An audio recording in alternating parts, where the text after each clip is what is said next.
Ladies and gentlemen, dear colleagues and dear students, I am deeply honored to be here, and I can talk about our recent results on the occasion of the Talent Prize.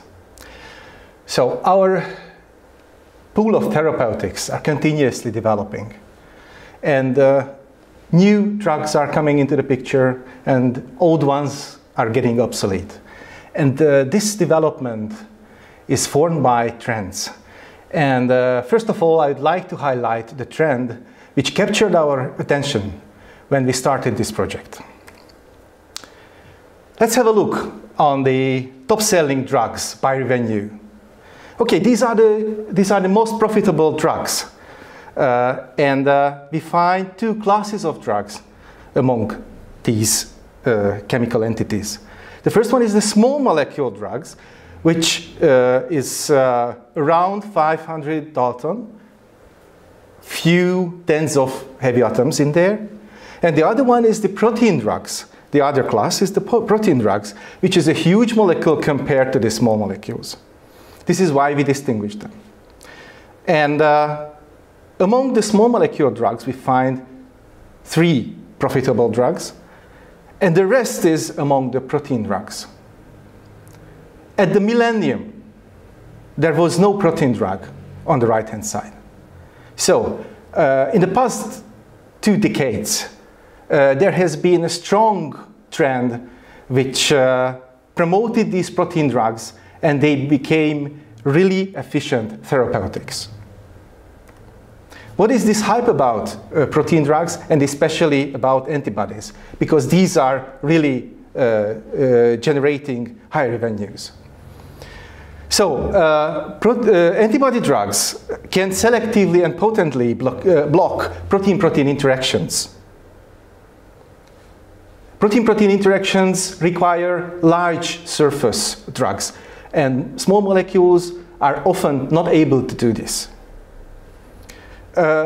Also, they can effectively tag proteins outside the cells for the immune system, and then it switches on the immune system, and therapeutic effect can be achieved.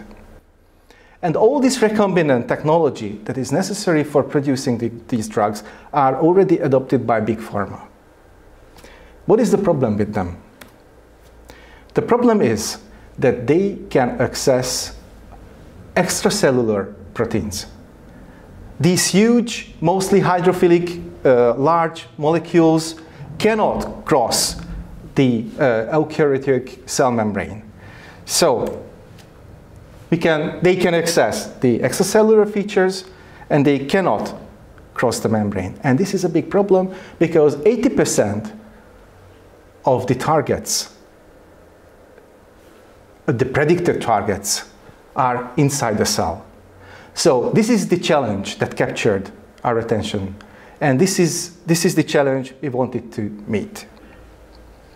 And it is also important to cross these huge molecules across the cell membrane at low concentrations, at those concentrations which are therapeutically relevant. That means low nanomolar concentration. What kind of solutions emerged before we started the project? One possibility is to fuse the therapeutic protein with a large supercharged carrier, which is another protein, and then it can be wrapped into cationic lipids, and this exerts a lipid attack against the cell, and this is how it can be internalized. This works much like the COVID-19 mRNA vaccine, but if we want to administer the drug systematically, the pharmacokinetics is not very good. So we have limited tissue penetration for such a cationic liposomes, so local delivery is possible. And there is if you think about this as a general technology, there is a potential unwanted carrier cargo interaction with these strongly charged proteins. The other one applies also a large protein as carrier, which is amphipathic. So there is a amphipathic protein and cargo fusion, and it attacks the general anionic lipids in the cell membrane. So the internalization, the cell penetration, is not specific. So it is not a desired feature. And another comment, the amphipathic proteins are potentially highly immunogenic. So what was our goal? We wanted a small tag which does not really interfere with the cargo, which is a lot smaller compared to the cargo. We wanted a high affinity interaction to reach a nanomolar cell penetration. It is essential. And we aimed a selective routing. We did not want to attack the cell membrane with a generic method. We searched for a receptor, a controllable routing, endocytosis routing. What kind of entrances are there on the cell membrane? In terms of endocytosis, there is the phagocytosis and the macropinocytosis, and the clathrin-dependent endocytosis. The problem with these entrances is that the cargo quickly proceeds to lysosomes and degradation, and this is an unwanted effect.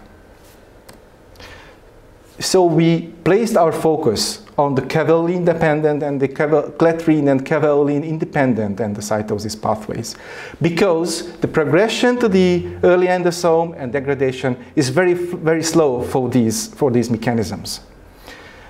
And there is an additional good feature. There's a possibility for podocytosis, which delivers the cargo directly to the cytosol, or it is possible to achieve an organelle selective delivery later on.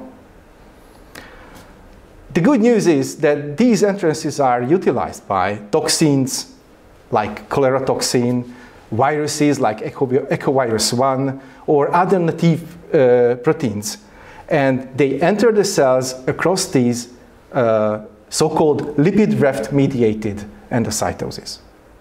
What is this lipid raft thing? Lipid raft is a small invagination in the membrane, and there is a certain clustering of the constituents, membrane constituents, in the lipid raft. It contains glycerophospholipid, sphingomyelin, and cholesterol is an essential part. But there is a sphingolipid, which is called ganglioside, which is a very essential constituent of the lipid rafts, and they can be used as receptors. The good news is, again, that the biological molecules that utilize this entrance also bind to these gangliosides. And the desired ganglioside is GM1. This is a lipid which contains a sugar, not very much complicated sugar chain, and this can be recognized with certain peptide sequences. So we searched for a peptide sequence which displays a high affinity binding to this GM1 ganglioside. We had a database and the compound library, and there was a subsection of this compound library which earlier displayed weak tendency to bind oligosaccharides and glycoproteins. And that was our serendipity, that we tested one compound from this library, we tested many, but we found one which had really strong affinity towards GM1. You can check the numbers. The affinity was around 24 nanomolar, which means a really strong interaction expected from a drug. So There was no, and the interaction was selective. There was no interaction with the modified GM1 sequences. When we removed certain disaccharide and saccharide motifs from the chain, there was no strong, or there was no interaction at all. So we constructed complexes, protein and carrier complexes. We used a model protein, in this case which is called neutravidin, 65 kilodalton size, so this is a pretty large protein, and it was fluorescently labeled. We synthesized linkers which contain biotin, which recognizes neutravidin. That's a strong interaction again. And on the other side of the linker, there was the carrier sequence, which I call now VKIF. You might recognize that it is a palindromic sequence. That's a pretty interesting thing. So we synthesized 3 derivatives. The first one contained only the linker, and there was no carrier sequence. The second one contained the carrier also, and the third one contained the carrier, but the linker sequence was different. So we played with the structures. And on the bottom right part of the slide, you see the first result. We utilized flow cytometry to measure the internalization, and we measured the fluorescent signal within the cells in this case. And what we found is there is no internalization when there is no VKIF sequence. So it's fully dependent on the carrier sequence. That was a good news. But we applied 1 micromolar concentration, which is pretty high. That was the first test. We tried to go lower with the concentration, and we chose another method, which is called the confocal laser scanning microscopy. And again, we found results which was in accord with the flow cytometric result, that the construct 1 didn't enter the cell, but the rest of the 2 and the 3 entered, and they entered at lower concentrations. You can see the green signals within the cell membranes. I'm hoping that you can see the barriers. And we stained the lysosome also. For the experiments with compound 3, you can see the magenta signal, which is the lysosome, and there was no colocalization with the internalized protein, which was a good news, because this is what we were expecting. So a few words about the mechanism. Did we really internalize the protein through the lipid raft-mediated endocytosis? We used chemical compounds to block the different mechanisms. Wortmannin blocks the macropinocytosis, chlorpromazine blocks the clethrine-mediated endocytosis, and methylated beta-cyclodextrin can block the lipid raft-mediated process. And what we found is that cyclodextrin was able to block or inhibit, I would say, inhibit the process to a certain level. The other 2 didn't do that. And we tested the endocytosis at lower temperatures, at 4 degrees Celsius, and there was no internalization. That means this is an energy-dependent process. So we really harnessed the endocytosis process, and from the inhibitor tests, we could conclude by elimination that it is very likely that lipid raft-mediated endocytosis played important role. In the next step, we turned our attention towards the antibodies, Because this was our initial goal, to internalize large complexes, including antibodies. So we attached antibodies to the neutrovidin, a primary antibody, and we stained it with a secondary antibody, which was fluorescently labeled with an additional protein. RPE, R-phycoerythrin, is a high quantum yield fluorescent label. And this is how we constructed a really huge complex, 580 kilodaltons. And we tested if we can, if this large complex can penetrate the cell membrane with the help of our newly discovered carrier. So you can see that it happened, indeed. At 40 nanomolar concentration and even at 20 nanomole, we can see the internalized proteins at different intensities. In these experiments, we stained the cell membrane with a green fluorescent signal, and it is even easier to detect the internalization. We checked the quantitative relationship between the extracellular concentration of the complex and the fluorescent signal within the cell. And we recorded many confocal microscopy images. And the intensity was quantified with the aid of an artificial intelligence. Peter Horváth's group in the BRC Szeged helped a lot with this. So the artificial intelligence segmented the nucleus of the cell, and with the additional staining, it was possible to measure the intensity. And what we see is a typical titration curve. So the fluorescence intensity decreased with the concentration, but there is a drop at around 20 nanomole, which is very close to the affinity of this complex towards the ganglioside.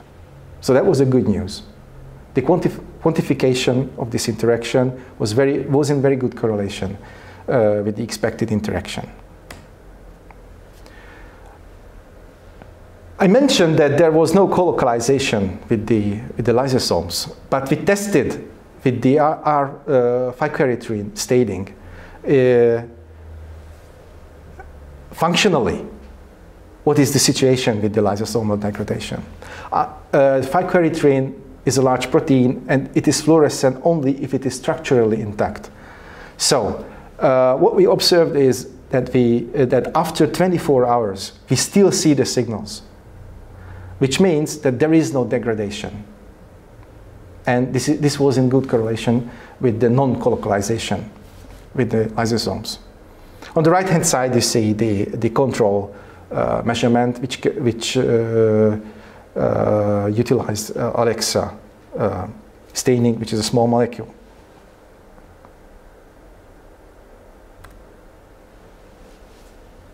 Next question is, okay, it was internalized and the cargo was intact, but what happened to the antibody-antibody recognition? Was it still intact? So we stained the neutrovidin again with the green fluorescent signal, and we applied the phycoerythrin again, and we checked the colocalization of the two signals. And on the right-hand side with the overlay, you can see that there is a very good colocalization, which means that they move together and they stay together. The messages from this experiment that the interaction between the two antibodies, the primary and the secondary antibody, is still there, and it is still in operation.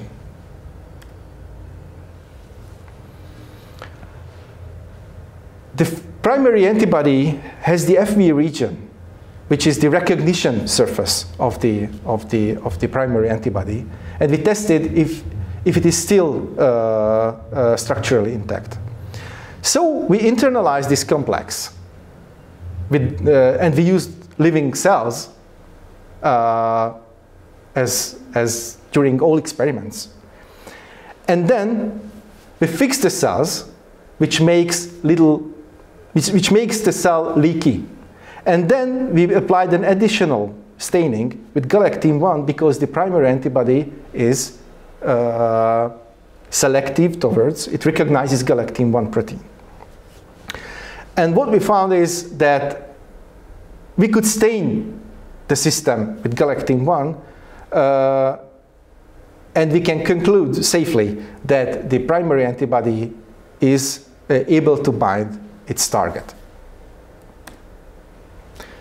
To sum up, we can say that we found a short pentapeptidic sequence. So we achieved the goal. We have a small tag. It is able to translocate large proteins or large protein complexes into the cell at really low and therapeutically relevant concentrations. And we were able to target the desired endocytosis route, and the internalized protein complexes remained structurally and functionally intact.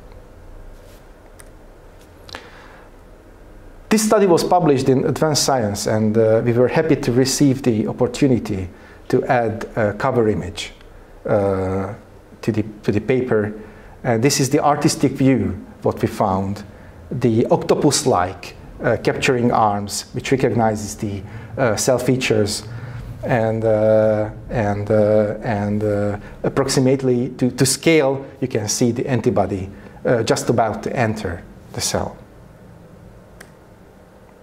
Finally, I would like to thank my colleagues, Norbert Imre, Anastasia Hetényi, Tamás Füzesi, and Brigitta Bognár for their contributions. And I would like to say thank to the BRC people who contributed a lot to this study. Ágnes Cibula, Enikő Szabó, and Eva Monostori. Maria Deli Group also for toxicity measurement. I didn't display those. And I thank Peter Horváth's group for the artificial intelligence analysis. And also I say thank for the money we received from GINOP project, and Richter Gedeon led the project, and the Szegedi Tudós Akadémia also. Thank you.